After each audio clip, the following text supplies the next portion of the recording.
Rolling with the triple C, I'ma make him bend the knee. Rolling with the triple C, don't really count the heat. Okay, guys, so let's talk about Sean O'Malley versus Aljamain Sterling. I look at this fight and I'm just like, man, stylistically, this is great for a guy with the style of Aljamain Sterling.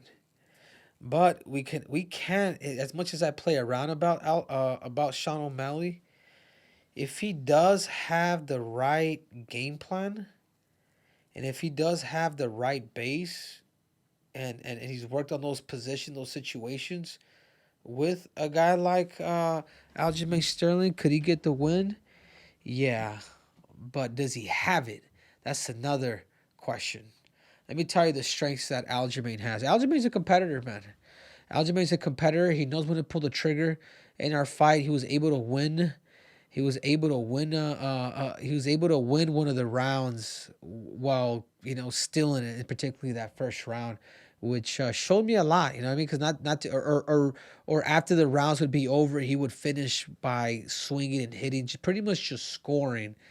And what I take from that fight, I'm just like, he's one of me. Like, you know what I'm saying? Doing those little extra things that is going to able to actually get you the W, because you don't have to beat somebody up to actually win. You just have to compete and win it right and convey to the judges what is it and how is that you actually won the round. You know, I think the biggest swing round in that fight for both of us, and I felt like I stole it, was in round 3.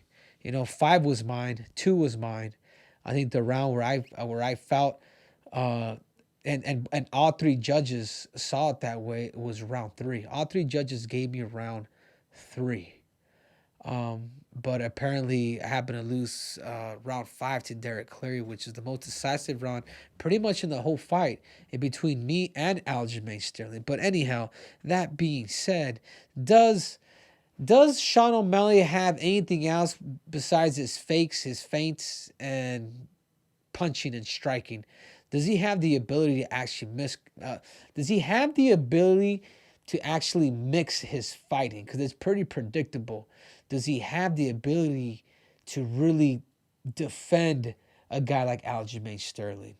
Does he have those abilities? And I'm about to say right now, guys, the answer is no.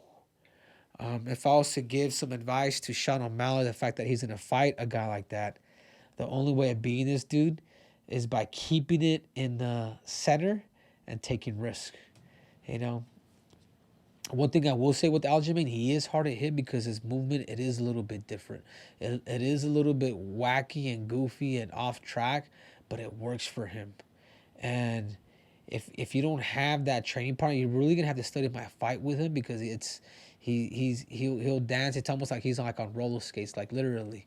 He'll do lateral movements that could throw somebody off. That unless you're double faking, you can catch up to him and actually stick him. But one fake is not going to be enough, And when he will press, he will throw, and he will be looking for takedowns. But what you do want to do, other than taking risk, Sean O'Malley, is actually keeping the fight in the center. Aljamain, he doesn't have good setups. Like, if you notice all the takedowns that he did get on me, they were all transitions. They were all scrambles off whatever it is that I had. And, it's an error on my mistake for maybe not holding on properly or you know what I mean, just latching on. But he was able to get certain things, and everything was against the cage. In other words, you want to keep the fight in the center to where is it that you're actually gonna have the better probability. Because if you do go backwards with this dude, Sean O'Malley, this dude's gonna take you down. And he is good. He is good when he's using the cage, and you will get taken down. And more likely, if you do get taken down towards the cage, just stay on the cage. Don't let him pull you out. Just stay in that cage and allow that time to recover, like I did. Were they takedowns? Yeah, but did he catch my back? No, he never catch my back, for the simple fact that I was using the cage towards my favor. A lot of areas where I messed up, obviously that stays between me, and I'm gonna make those adjustments. Really faking, doing a better job of covering distance, taking more chances, X, Y, and Z. Go back and rewatch our fight, and I think you'll catch a lot of the things that you more likely could probably catch him on, because he still leans super hard to the left. He does that. I mean, there's kicks there, which I've caught him with a couple. There's knees, but the biggest thing, Sean, for you, is you keep it in the middle and you take risk. I'm planning on fighting on the same card. I mean, there's a big announcement that's coming out here soon, so I'm looking forward to it, man. I'm looking forward to something that's gonna really, you know, who knows? Who knows, Sean? Who knows? Are you the real deal? You know what I'm saying? That we still have those answers. Did you really beat Peter Yan? Like, those are the questions that a lot of fans have, including myself. 'Cause I still don't think you won, and I'm not hating by any means. Whether you think Aljamain, now that you rewatched that he won the fight, okay. This is what the judges had it, and that's just the way it is. And there's nothing that I could do. I take the L, because I didn't win decisively.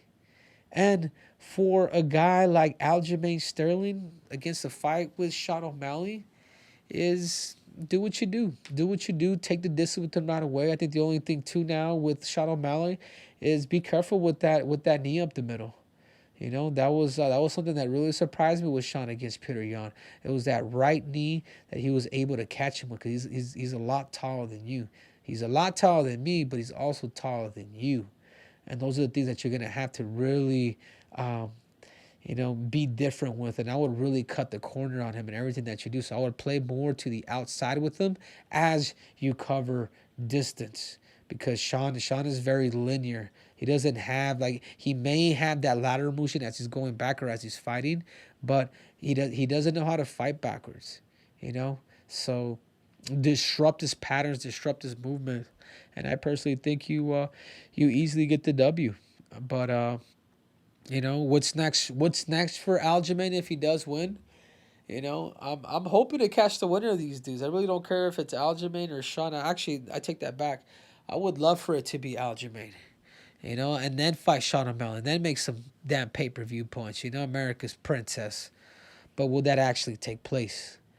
Who knows? Will Dana White even allow a guy like Aljamain Sterling to go up and fight Volkanovski? Because you know what? The reality is, Aljamain Sterling hasn't been dominating at 135 pounds. He's been winning by split decisions.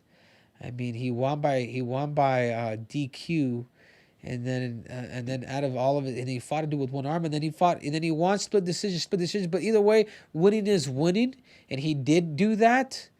But is that enough for Dana White to say, "Hey man, we're gonna put you up against the pound for pound king, Alexander Volkanovski, and we think you could beat him"?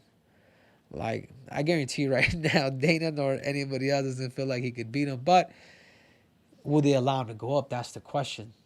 Does Dana White have it in him to let him go up and actually do that? I don't know. These are questions to be answered. These are questions for Dana White. These are questions for the UFC. What you got for me, Michael?